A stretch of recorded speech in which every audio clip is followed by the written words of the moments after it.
नमस्कार, आप देख रहे हैं रिपब्लिक भारत, आपके साथ मैं हूं श्वेता त्रिपाठी। बेहद महत्वपूर्ण दिन है आज। मोदी सरकार 3.0 अपना पहला बजट पेश करने जा रही है। मिडिल क्लास को उम्मीद है, किसानों को उम्मीद है, छात्रों को उम्मीद है। इंफ्रास्ट्रक्चर को लेकर क्या कुछ कहा जाता है, देश के आगे भविष्य को लेकर क्या कहा जाता है, 2047 के विकसित राष्ट्र को लेकर के जो कल्पना है उसको कैसे पूरा किया जाता है। बजट बहुत कुछ अपने साथ लेकर आता है, उम्मीदों को पूरा करने वाला बजट होता है। और ये उम्मीदों को पूरा करने वाला बजट कैसा होगा, इस पर लगातार दिन भर बड़ी कवरेज जारी है। प्रियंका और प्रगति भी इस बुलेटिन में मेरे साथ मौजूद है। Priyanka, over to you. Good morning, नमस्कार, मैं हूं आपके साथ प्रियंका शर्मा। रिपब्लिक भारत में आप सभी का बहुत स्वागत है। भारत का बजट जिस पर सभी की निगाहें बनी हुई है, हमें और आपको सुबह 11 बजे तक का इंतजार करना होगा, क्योंकि तभी देश की वित्त मंत्री निर्मला सीतारमण आज देश का बजट पेश करेंगी। मोदी 3.0 सरकार का ये पहला बजट है। ऐसे में माना जा रहा है कि क्या मिलता है किसानों को, क्या मिलता है युवाओं को और महिलाओं को, इन सभी की निगाहें बनी हुई है कि कितनी रियायत टैक्स में भी मिलती है। इस खबर को विस्तार से बताएंगी प्रगति। बिल्कुल, और कुछ क्षण का इंतजार जब मोदी सरकार का पहला बजट पेश होने जा रहा है। वित्त मंत्री निर्मला सीतारमण 7वीं बार बजट पेश करने जा रही है। निर्मला सीतारमण इसके साथ ही नया रिकॉर्ड भी बनाने जा रही है। मोदी के तीसरे कार्यकाल का पहला बजट, इससे पहले अंतरिम बजट पेश किया गया था। लोकसभा चुनाव की वजह से 2 बार बजट इस बार पेश होना है। सुबह 11 बजे बजट पेश करेंगी वित्त मंत्री निर्मला सीतारमण, और इसी के साथ एक नया रिकॉर्ड भी बना लेंगी। क्या कुछ खास होने वाला है इस बजट में, युवाओं के लिए क्या है, किसानों के लिए क्या है, महिलाओं के लिए क्या है, उम्मीद अब जनता लगाई हुई है और नजर इस बजट पे है। कुछ क्षण, कुछ घंटों का इंतजार, जिसके बाद ये बजट पेश हो जाएगा। इकोनॉमिक सर्वे कल बताया गया, आर्थिक सर्वेक्षण, जिसमें क्या कुछ इस बजट में होना है ये बता दिया गया है। तो देखिए, अहम यह हो जाता है बजट को लेकर के हर कोई ये सोचता है कि क्या टैक्स स्लैब में कोई राहत मिलेगी, क्योंकि प्रधानमंत्री नरेंद्र मोदी ने इसके संकेत दिए थे कि मिडिल क्लास को आसान जिंदगी जीने के लिए, अच्छे निवेश के लिए हम सोचेंगे, नीति बनाएंगे। और क्या वही होगा इस बजट के दौरान? क्योंकि देखिए, अंतरिम बजट जो आया था, चूंकि चुनावी साल था, चुनावों के पहले जब बजट पेश किया गया था तो वो अंतरिम बजट था। अंतरिम बजट में माना गया था कि लोक लुभावन वादे होंगे, लेकिन ऐसा नहीं हुआ था। अब जब ये पहला बजट है 18वीं लोकसभा का, तो क्या कहता है, किस तरीके की उम्मीदों को पूरा करेगा और कैसे संकेत मिल रहे हैं, उससे जुड़ी एक रिपोर्ट दिखाते हैं।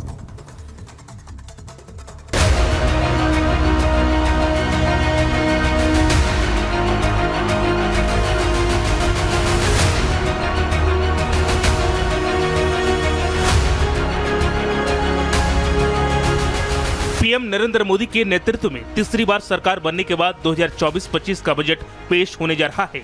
वित्त मंत्री निर्मला सीतारमण इस बजट को पेश करेंगी।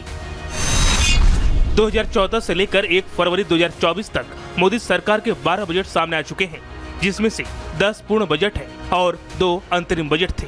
आज वित्त मंत्री निर्मला सीतारमण मोदी सरकार का 13वां बजट पेश करेंगी। वित्त मंत्री के तौर पर निर्मला सीतारमण का ये 7वां बजट है। इससे पहले वो 5 पूर्ण बजट और 1 अंतरिम बजट पेश कर चुकी हैं। मोदी सरकार के पिछले 10 सालों के कामकाज पर नजर डालें तो पीएम मोदी देश में आर्थिक विकास की मजबूत बुनियाद रखने में कामयाब रहे हैं।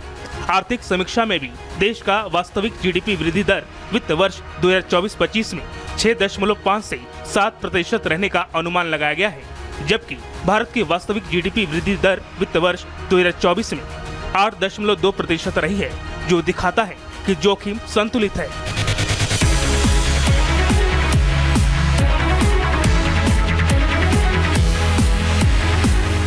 साफ है, मौजूदा सरकार की आर्थिक नीतियां विदेशी चुनौतियों के साथ साथ घरेलू मोर्चे पर भी काम करती दिख रही है। लेकिन ये इतना आसान भी नहीं था, क्योंकि प्रधानमंत्री मोदी और उनकी सरकार को विरासत में एक ऐसी अर्थव्यवस्था मिली थी जो डगमगा रही थी। लेकिन केंद्रीय सत्ता में आने के बाद देश की आर्थिक नीतियां बदली और आज भारत के बैंक मजबूत स्थिति में है और भारत पिछले साल ही ब्रिटेन को पीछे छोड़ते हुए दुनिया की 5वीं सबसे बड़ी अर्थव्यवस्था बन चुका है। लेकिन भारत इतने से संतुष्ट नहीं है। पीएम का लक्ष्य अब भारत को दुनिया की तीसरी सबसे बड़ी अर्थव्यवस्था बनाना है। मैं देशवासियों को जो गारंटी देता रहा हूं, क्रमशः रूप से उन गारंटियों को जमीन पर उतारना इस लक्ष्य को लेकर के हम आगे बढ़ रहे हैं। ये बजट अमृतकाल का एक महत्वपूर्ण बजट है। हमें 5 साल का जो अवसर मिला है, हमारे उन 5 साल के कार्य की दिशा भी तय करेगा। I convey to Prime Minister Modi of India. G20 शिखर सम्मेलन की कामयाब मेजबानी की बात करें या चांद के दक्षिणी ध्रुव पर उतरने वाले दुनिया का पहला देश बने भारत की, आज भारत हर क्षेत्र में आगे बढ़ रहा है। पिछले एक दशक में जहां भारत में दर्जनों यूनिकॉर्न यानी $1 अरब से ज्यादा मूल्य वाली कंपनी उभरी है, तो दूसरी तरफ देश का शेयर बाजार नई ऊंचाइयों को छू रहा है। देश में आई डिजिटल क्रांति भारत के सबसे गरीब तबके के लोगों की जिंदगी बदल रहा है, तो वही देश में नई सड़कों, नए एयरपोर्ट और मेट्रो लाइन भारत के मूलभूत ढांचे की तस्वीर बदलते दिखाई दे रहे हैं। सिर्फ नई सड़कों, हवाई अड्डों, बंदरगाहों और मेट्रो लाइनों की ही बात करें तो मोदी सरकार की आर्थिक नीतियां की धुरी कहे जाने वाले इन आधारभूत ढांचों में सरकार हर साल $100 अरब की रकम खर्च कर रही है। दुनिया भर के देशों के आर्थिक हालात पर नजर रखने वाले विश्लेषक भी ये मानते हैं कि 2027 तक भारत जापान और जर्मनी को पीछे छोड़ते हुए दुनिया की तीसरी सबसे बड़ी अर्थव्यवस्था बनने की राह पर आगे बढ़ रहा है।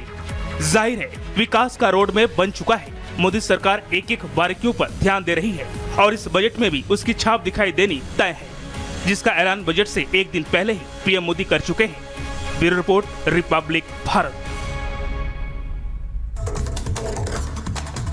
तो वित्त मंत्री के तौर पर निर्मला सीतारमण आज बजट पेश करने के साथ ही नया रिकॉर्ड बनाने वाली है। आपको बता दें, निर्मला सीतारमण जो है 7वीं बार बजट पेश कर रही हैं। इस साल का ये दूसरा बजट है, क्योंकि लोकसभा चुनाव से पहले भी अंतरिम बजट पेश किया गया था। साथ ही मोरारजी देसाई का रिकॉर्ड तोड़ते हुए एक नया रिकॉर्ड तय करेंगी निर्मला सीतारमण बजट पेश करने के तौर पर। पूरी खबर इस रिपोर्ट में देखिए।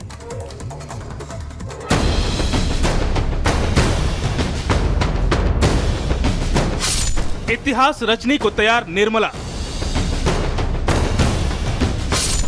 टूटेगा मोरारजी देसाई का रिकॉर्ड। निर्मला तोड़ पाएंगी खुद का रिकॉर्ड, वो रिकॉर्ड जो आज तक नहीं टूटा, वो रिकॉर्ड जहां तक पहुंचना भी आसान नहीं था, वो रिकॉर्ड जो अब तक पूर्व वित्त मंत्री मोरारजी देसाई के नाम दर्ज है, वो आज टूटने वाला है। केंद्रीय वित्त मंत्री निर्मला सीतारमण आज संसद में अपना 7वां बजट पेश करेंगे। इसके साथ ही वो सबसे ज्यादा केंद्रीय बजट पेश करने का रिकॉर्ड अपने नाम कर लेंगी और मोरारजी देसाई के 6 बजट पेश करने के रिकॉर्ड को तोड़ देंगी। निर्मला सीतारमण का यह लगातार 7वां पूर्ण बजट होगा। इसके साथ ही वो देसाई के रिकॉर्ड से आगे निकल जाएंगी। देसाई ने 1959 से 1964 के बीच लगातार 5 पूर्ण बजट पेश किया था। हालांकि सबसे अधिक बार बजट पेश करने का रिकॉर्ड अब भी देसाई के पास ही है। मोरारजी देसाई ने प्रधानमंत्री जवाहरलाल नेहरू और बाद में प्रधानमंत्री लाल बहादुर शास्त्री के कार्यकाल में वित्त मंत्री के तौर पर कुल 10 बजट पेश किए हैं। निर्मला सीतारमण एक तरफ जहां मोरारजी देसाई का रिकॉर्ड तोड़ेंगी, वही बजट से जुड़ा एक रिकॉर्ड उनके ही नाम दर्ज है और वो है सबसे लंबा बजट भाषण का। वित्त मंत्री निर्मला सीतारमण का केंद्रीय बजट 2020-21 का भाषण भारतीय इतिहास का सबसे लंबा बजट भाषण है, जो 2 घंटे 42 मिनट तक चला था। इससे पहले 2019-20 में उन्होंने 2 घंटे 17 मिनट तक भाषण दिया था। निर्मला सीतारमण से पहले जसवंत सिंह के नाम सबसे लंबा बजट भाषण है। जसवंत सिंह 2003 में 2 घंटे 13 मिनट का बजट भाषण दिया था। बजट भाषण में तीसरे नंबर पर दिवंगत अरुण जेटली का नाम है। जेटली का 2014 का बजट भाषण 2 घंटे 10 मिनट लंबा था। वहीं हीरूभाई एम पटेल के नाम सबसे छोटा बजट भाषण का रिकॉर्ड है। तो इस बार सबकी नजर इस बात पर होगी कि क्या वित्त मंत्री निर्मला सीतारमण मोरारजी देसाई के साथ ही खुद का भी रिकॉर्ड तोड़ेंगी। Bureau report, Republic Bharat. तो 22 जुलाई से मॉनसून सेशन की शुरुआत हो चुकी है और आज 23 जुलाई को बजट पेश होना है। लेकिन जिस तरीके से पहले दिन तस्वीरें सामने आई, इतना तो साफ है कि विपक्ष हंगामा कर सकता है और हंगामे के आसार हैं और आज भी कलेश कर सकता है। लेकिन कौन से वो मुद्दे होंगे, रिपोर्ट देखिए। मौका दूंगा। एक